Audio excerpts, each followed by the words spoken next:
예, 여당과 야당팀 취재를 지휘하는 현장 반장들에게서 대선 전국의 깊숙한 뒷얘기를 들어보는 대선 설명서 서반장, 김반장 순서입니다. 오늘도 여당 서주민 반장 그리고 야당 김종우 반장 나와 있습니다. 자, 먼저 오늘도 여당 얘기부터 들어볼까요? 네, 제가 준비한 설명서는 이재명은 안 합니다입니다. 이재명은 안 합니다. 네. 이재명은 합니다가 이재명 후보의 슬로건 아닙니까? 네, 맞습니다. 이재명은 합니다라는 슬로건은 이 후보의 강점으로 꼽히는 이 추진력을 강조한 거죠. 예. 하지만 전국민 재난지원금 추진 과정에서 당정 갈등이 이어지면서 독단적이고 불안한 후보다라는 비판도 커졌습니다.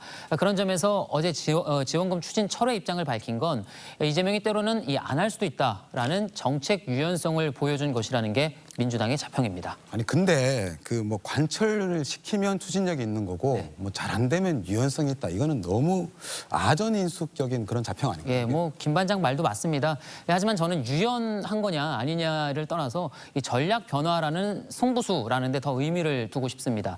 실제로 이 재난지원금 철회와 함께 이 조건부 딱지를 뗀 특검 수용 입장 발표, 또 이 예상보다 빠른 이 부인 김혜경 씨의 등장까지 어제 하루에만 이 변화구가 동시다발적으로 나왔습니다. 자, 변화를 주겠다는 건 어쨌든 기존 방식으로는 지금 잘 되지 않는다라는 반증 아니겠습니까? 예, 그렇습니다. 실제로 위기가 맞습니다. 윤석열 후보가 확정된 지난 5일 이후에 이 중앙선관위에 등록된 여론조사를 전수조사해봤는데 이 31개 여론조사 가운데 오차범위 접전이었던 5개를 빼놓고는 나머지 26개 조사 모두에서 윤 후보 지지율이 이 후보를 앞섰습니다. 예. 현재가 대단히 심각한 상황이고 우리 민주당이 맞닥뜨린 첫 번째 큰 고비다라는 데 대해서 인식을 같이 합니다. 아니 근데 그 뭐 선거 때는 어느 당이든지 뭐 위기다 하는데 잘 된다 하진 않거든요. 그래서 거기다가 또 뭐 집권 여당 메리트도 무시할 수가 없습니다. 거기다가 또 선거가 아직 석 달 넘게 남은 상황에서 약간 좀 지지층 결집을 위한 전략적 엄살 아니냐 이런 얘기도 좀 나옵니다. 전략적 엄살이냐. 예. 그럼 어쨌든 관건은 지지율 격차를 뒤집을 수 있는 반전의 계기가 있느냐. 이걸 만들 수 있느냐겠죠. 그런데 상황이 좋지는 않습니다. 대장동 의혹이 여전히 진행 중이고 또 다음 주에 이 종부세 고지서도 발송이 될 텐데 부동산에 민감한 수도권 민심에는 가장 큰 악재입니다. 또 민주당의 텃밭인 호남 지지율도 기대에 못 미치고 있고요. 또 이번 대선에 캐스팅 보트를 쥐고 있는 2030 지지율도 부진한 상황입니다. 그야말로 어디 하나 기대 구석이 없는 거죠. 자, 그래서 선대위를 쇄신하겠다, 또 별동대 만들겠다 이런 것들도 지금 상태로는 안 된다, 판을 흔들어야 된다라는 이런 위기감의 발로고요. 예. 예, 그래도 이게 몸이 아프다는 걸 좀 자각을 하면 진단도 하고 좀 처방도 내지 않습니까? 예. 근데 어쨌든 위기란 걸 자각은 했으니까 좀 야당도 좀 긴장해야 되겠다 이런 생각이 듭니다. 예, 뭐 김 반장 말대로 위기라는 걸 알았으니까 이제 어떤 진단과 이 처방을 내놓느냐가 중요하겠죠. 다음 주 월요일 이 후보가 직접 주재하는 선대위가 그 첫 번째 시험대가 될 것으로 보입니다. 자, 이번에는 야당의 김정우 반장. 야당에선 선대위 인선을 놓고 계속 잡음이 나오고 있는데요. 예. 오늘은 그래서 냉정과 열정 사이라는 제목으로 설명서 한번 열어보겠습니다. 어제 그 윤석열, 김종인 두 사람 사이에 몇몇 갈등 요인이 있다는 점 말씀드렸는데 바로 김병준이란 인물과 그리고 상임선대위원장이란 자리 때문입니다. 그 김 전 위원장이 윤 후보에게 개인적 친소 관계로 생각하면 안 된다. 좀 냉정해질 필요가 있다. 이런 말까지 했는데 윤 후보의 반응 한번 들어보겠습니다. 제가 그분들 안 지 얼마 안 됩니다.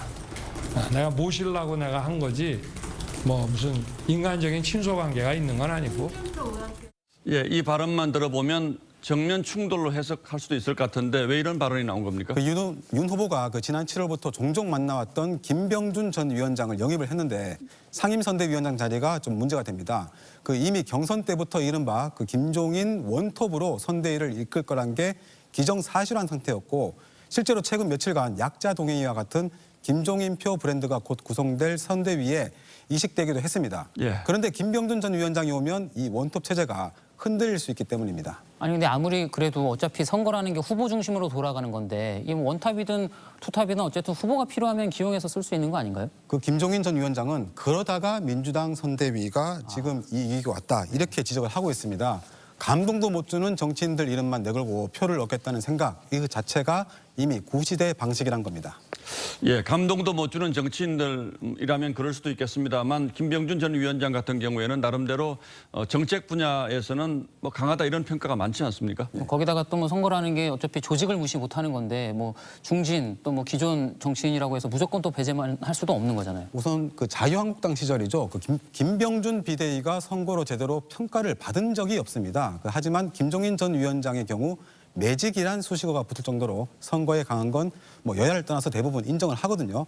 거기다가 미래지향적 선거 전략을 강조를 하고 있는데 자동차 테슬라처럼 기존 형태와 전혀 다른 혁신이 결국 기성산업까지 따라오게 하는 것처럼 선거도 이렇게 이끌어 나겠다는 그런 구상입니다. 그럼 해법으로 김병준 전 위원장한테 별도의 직책을 맡기는 방법도 있지 않습니까? 뭐 예를 들어 뭐 미래비전위원회 뭐 이런 이름도 조금 나오고 있는 것 같은데. 그렇게 뭐 단순하게만 볼 수는 없는 게 야권에선 윤 후보의 최측근인 장제원 의원이 김병준 전 위원장을 강하게 추천하고 있다. 이런 얘기가 흘러나옵니다.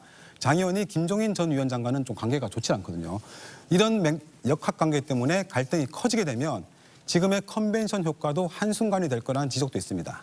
예, 여당은 여당대로 야당은 야당대로 뭐 아직은 고민이 많군요. 예, 오늘도 두 반장 잘 들었습니다.